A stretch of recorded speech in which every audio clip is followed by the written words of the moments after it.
Do you want more? To be more effective with your team, to have more attention and energy, to spend 80% of your time working on your 10x goals?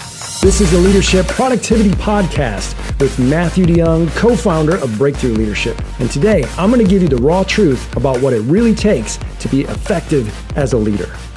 Leaders are problem solvers. The CEOs, entrepreneurs, and top salespeople that I deal with are absolutely problem solvers. And that's why they got invited to the leadership table. They're problem solvers. So why then do the best problem solvers, the best leaders, get stuck after a long winning streak? Sometimes we get stuck in a rut because of the way that we solve problems. It's like we lose perspective in the middle of the game, in the middle of the project. The project's over time, the project's over budget, the teams become toxic. Because we lack a better plan, our mantra becomes just work harder, put in more hours. But that doesn't work. When a good leader, a good problem solver, continues to approach the new problems with old thinking, the old way of thinking, they find themselves stuck. I can guarantee that. I've seen it time and again, and I've experienced it. We bang our heads against a wall till our foreheads are bloody. We're working harder without working smarter. Here's the issue. Occasionally, working harder works. My business partner, Greg Yates, wisely calls this accidental success. So Albert Einstein, he's arguably one of the greatest problem solvers of all times, describes the problem and the solution to this issue of being stuck in a rut in one sentence.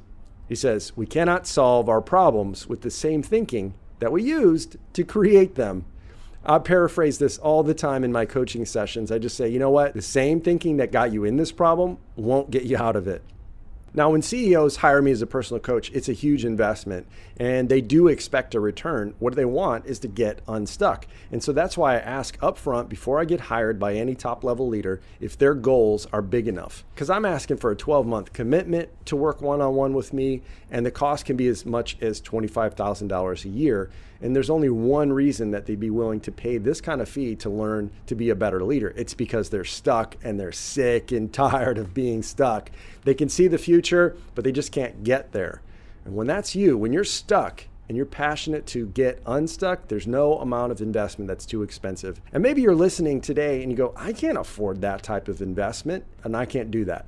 That's totally fine. I accept it's not the right time or fit for you, but I would challenge you that there are two things you can't afford not to do. You cannot afford, number one, to stay stuck. You cannot afford, number two, to keep using the same thinking that got you where you are today. You have to think differently. So if you're an entrepreneur, I would say it to you this way. You remember the time when it was just you, and now 10 years later, you have 50 employees. You need to change your thinking.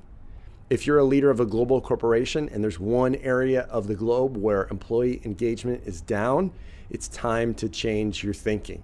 If you're a pastor of a church and you've seen the attendance level at the same rate for the last 12 months, it's time to change your thinking. If you own a national retail chain or maybe a franchise and the revenue's not increasing on the new stores that you've opened, but expenses are climbing fast, it's time to change your thinking. If you're a top salesperson and you've been coasting this last quarter, it's time to change your thinking.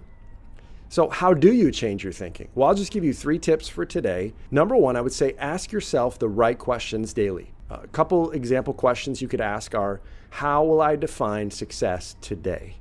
Another example you could ask yourself is, what would have to be true? What would have to be true, for example, to reignite passion in my employees, increase engagement? So ask yourself the right questions daily. Second thing you could do is ask for honest feedback from your team. And then shut up. What I mean here is really listen. Listen for the real issues. If they give you pat answers, then ask, what's the real issue? And then, you can probably guess, I'm going to say, shut up. If you want to lead at the next level of your growth in your organization, you need to ask the right questions and then passionately listen. When you get this feedback from your team, think deeply about the raw feedback, about the real issues that your team told you about. And the third thing I would say is find a group of peers to be accountable to. Ask them to be your trusted board of advisors and challenge your thinking. Often we're too close to a problem to change our thinking in the first place. That's why we get stuck in a rut. Be willing to put yourself on a hot seat and just tell them what the issues are. And again, you have to trust these people. Make sure they're a peer group of leaders and make sure that they'll be willing to challenge you to think differently. I would also say one caveat: make sure this peer group of advisors are not folks from your company. Make sure they're outside your organization so they can speak to you honestly. Internal folks have way too much emotional and political baggage, to be brutally honest with you. Here's why I'm telling you this. I want to join forces with you. If anything I said just resonates with your situation, then I want you to come be a part of our leadership mastermind called Productivity on Fire. If you're sick of your attention being hijacked, your energy being zapped, then you'll want to get these game-changing strategies that I've started to describe today. I can show you how to rescue your attention and energy, double your productivity, shave 200 hours from your office time this year. Wouldn't that be great? Join us today.